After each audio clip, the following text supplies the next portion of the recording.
गुरुजी के पद्धति को, गुरुजी के बताए मार्ग को वही सफल कर सकता है जिस पर परमात्मा की विशेष रजा होती है। यदि आप जी को ये ज्ञान ना होता तो आप इस समय को कहीं ना कहीं बर्बाद करते, कहीं किसी की निंदा चुगली करके या किसी कहीं पर ताश खेल के या जुआ खेलते या कहीं राजनीतिक बातें करते जो कति काम की नहीं थी। और वो समय आपका कैसा सदुपयोग हुआ, इस बात को याद रखना। ये सब कहते हैं भक्ति मुक्ति के दाता सतगुरु, भटकत प्राण फिरंदा, उस साहिब के हुक्म बिना नहीं तरवर पात हिलंदा। उस परमेश्वर कबीर जी की आज्ञा बिना, उसकी रजा के बिना किसी वृक्ष का पत्ता भी नहीं हिल सकता।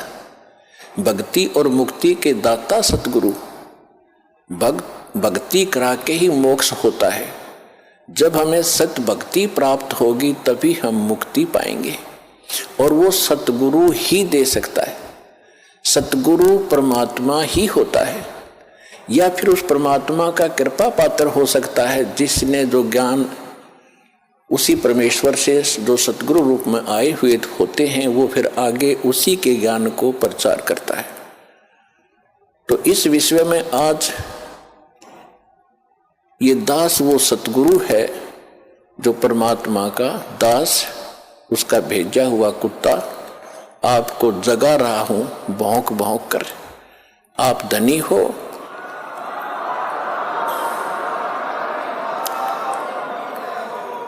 आप धनी हो, पिछले जन्म जन्मांतर के धनों बहुत है आपके पास, पुण्य धन।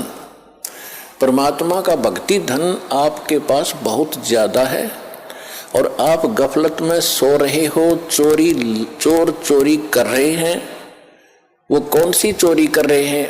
आपको कहीं शराब पिलाकर ये मन और ये काल उस काल का एजेंट है। ये आपको ना जाने कहाँ सांग सिनेमा में ले जा करके वहाँ आपका समय व्यर्थ कराता है, और कहीं इधर झूठी भक्ति करवा के आपकी भक्ति धन का नाश करवाता है। किसी को आशीर्वाद देते हो, किसी को बद्दुआ देते हो, तो ये आपके भक्ति धन की चोरी हो रही थी। अब ये दास आपको भौंक रहा है गली गली में। पहले गांव गांव में गली गली में गए, प्रचार ज्यादा बढ़ गया तो फिर परमात्मा की वही आवाज इस दास के, उसके कुत्ते की CD DVD मेमोरी कार्ड बना के आप तक पहुंचाया। आप जाग गए, जो जग गए उनका चोर भाग गए, और जो अभी सोए पड़े हैं उनका चोर चोरी कर रहे हैं, उनको भी हमारा उद्देश्य है जगाएंगे, बार बार आवाज लगाएंगे। कभी तो वो कुंभकर्ण की नींद को त्यागेंगे, भक्ति में लागेंगे। वो भी आपके भाई बहन हैं जो अभी बिछड़े हुए हैं, उनको भी जगाना है। तो आज जो सतगुरु, भक्ति मुक्ति के दाता सतगुरु और भटकत प्राणी फिरंदा, उस साहिब के हुक्म बिना नहीं तरवर पात हिलंदा। वही परमात्मा स्वयं ही अपने उस सुख स्थान को त्याग कर इस सबसे घटिया स्थान काल के लोक में आता है। सह शरीर आते हैं वो दाता, प्रत्येक युग में एक लीला करते हैं, एक बालक रूप में कमल के फूल पर प्रकट होते हैं। कुंवारी गायों से उनके बचपन की परवरिश होती है, और फिर बड़े होकर के वो परमात्मा एक आम नागरिक की भी, अच्छे नागरिक की भूमिका करते हैं और सतगुरु की भूमिका भी करते हैं। और फिर उसके अतिरिक्त दूसरी स्थिति में वो कभी भी प्रकट हो जाते हैं किसी स्थान पर, कोई साधु संत रूप बना के। कलयुग के अंदर विशेषकर वो जिंदा महात्मा के रूप में ही प्रकट हुए हैं और अच्छी आत्माओं को मिलते हैं। ये वेदों से भी आपको प्रमाणित कर दिया कि परमात्मा सतलोक में रहता है, और वहाँ एक सिंहासन पर विराजमान है, तख्त पर। असंग ब्रह्मांड के कंट्रोलर के तख्त यानी सिंहासन पर राजगद्दी पर मालिक बैठे हैं, वो महाराज हैं, वो भगवान हैं। और यहाँ छोटे मोटे टुकड़ों के जो राजा बने बैठे हैं, ये लोक भी नकली, ये राजा भी नकली। इनका अपना अस्तित्व नहीं, कब मर जाए, कब इनका विनाश हो जाए, कहाँ क्या बीमारी हो जाए। तो एक ही भगवान, वही शक्ति, वही मालिक है, वही सतगुरु है और वही वास्तव में महाराजा है। तो महाराजा की तरह परमात्मा सतलोक में विराजमान है। तो वो परमात्मा यहाँ जब आते हैं, एक अच्छे नागरिक का रोल भी करते हैं, सतगुरु का रोल भी करते हैं, भूमिका करते हैं वो। और दूसरी स्थिति में वो परमात्मा अच्छी आत्माओं को मिलते हैं, वहाँ से सहशरीर आते हैं जिंदा महात्मा के रूप में, सबको अच्छी आत्माओं को मिलते हैं, उनको अपने से परिचित कराते हैं। फिर वो पुण्यात्माएं भी परमात्मा की महिमा आंखों देखकर आपको सुनाते हैं। लेकिन सबसे बड़ी हमारे अंदर एक कमी रही, जो हम परमात्मा को नहीं पहचान सके, ना उन महापुरुषों की उन वाणी को हम समझ सके जिन्होंने अपने अमृत वाणी में एफिडेविट देकर गए, वो भगवान के विटनेस बने, गवाह बने।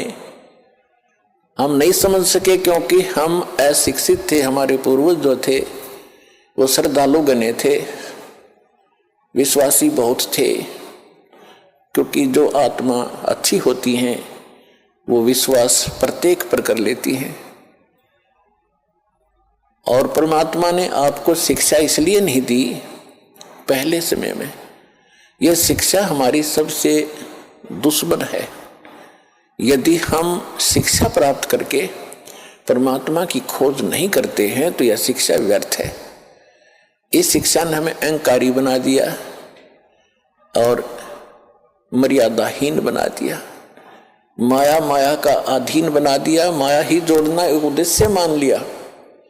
कोई भी बच्चा शिक्षा ग्रहण करने के लिए घर से चलता है, उसका उद्देश्य यही होता है, बड़ा अफसर बनूं, घनी कमाई करूं, 2 नंबर की घनी करूं। वो कौन सी ट्रेनिंग है जिसमें तनख्वाह से अतिरिक्त और मिलती है, रिश्वत घनी। IAS बनूं, IPS बनूं, मंत्री बनूं, MLA बनूं, मुख्यमंत्री बनूं, घने माया जोड़ूं। तो क्या मनुष्य जीवन का यही काम था?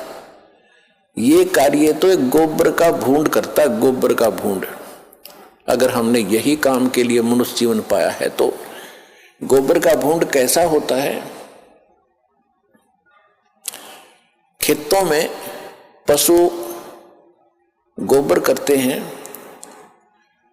और उसको भूंड होते हैं, छोटे छोटे जीव होते हैं, और वो क्या करते हैं, उस गोबर को निकालते हैं, उसमें से उसके गोली बनाते हैं, गोले छोटे छोटे, और उसको धका के उसको रोल करके अपने बिल में भर लेते हैं। उस बिल को गहरा बनाते रहते हैं मिट्टी से खोद खोद के, और उसको गोबर को ठोक लेते हैं, गरोले बना बना के वो गोबर खाते हैं। तो वो व्यक्ति, वो प्राणी वही होते हैं जो मनुष्य जीवन में माया जोड़ जोड़ जोड़ जोड़ कर बैंक भर ले, कोठी बना दे, बंगले बना ले। फिर वो क्या करते हैं, वो हमने देखा कई बार। हम क्योंकि दास का जन्म किसान परिवार में हुआ, खेतों में जाना पड़ता था, पाली भी गए कई बार पशुओं को साथ के साथ। तो वो दोनों पति पत्नी भूंड गोबर को इकट्ठा करते हैं, अच्छा मोटा गोला बनाकर उसका, और फिर उसको दोनों धका कर ले जाते हैं, एक आगे से एक पीछे से, और मंडे रहे इतने पूरा ना खत्म कर लें, कहीं और ना ले जा और कम पड़ जा। और कभी कभी भैंस या गाय के पैर के नीचे आके वो दोनों ही मर जाते थे, वो गोबर धरा धरा रह जाता, इकट्ठा करा करा बिल में। तो यदि हम मनुष्य जीवन पाकर भी इससे काम लगे हैं, ये मंत्रियों के आप सुनते हो कि क्या इनके कैसी लीलाएं आप सुन रहे हो, किसी पर इतने घोटाले का आरोप है, किसी ने इतने पैसे इकट्ठे कर लिए, और ऐसे ये मंत्री, मुख्यमंत्री, प्रधानमंत्री कोई हेलीकॉप्टर के उससे दुर्घटना से मर गए, कोई बीमारी से, कोई किसी और हादसे में मारे गए। वो गोबर जो इकट्ठा कराया था सारे जीवन में, वो धन वो यहीं रह गया, कोई ना जाने कौन बरतेगा। और वो भाई की तरह गधा बनकर जिस जिस से वो पैसे ले रखे थे सबके पूरे करेगा, रोएगा असंग जन्मों तक। तुमने उस दरगाह का मैल नहीं देखा और धर्मराज के तिल तिल का लेखा। तो इसलिए परमात्मा यहां आकर के हमें जगाते हैं, समझाते हैं कि बोली आत्मा, यदि परमात्मा की भक्ति नहीं करते हो और बाकी तुम ये इसी काम लगे हुए हो तो ये मनुष्य जीवन वाला काम नहीं कर रहे, गोबर के भूंड का काम कर रहे हो। अब बात चली थी शिक्षा के ऊपर कि पहले आप देख रहे हो, दास भी देख रहा, घना लंबा समय नहीं हुआ है। सन 1951 में दास का जन्म हुआ। सन 60 के बाद ऐसा समझण जोगा हुआ, जो बातें आज याद आ रही हैं उसमें क्या प्रक्रिया और कैसे लोग थे।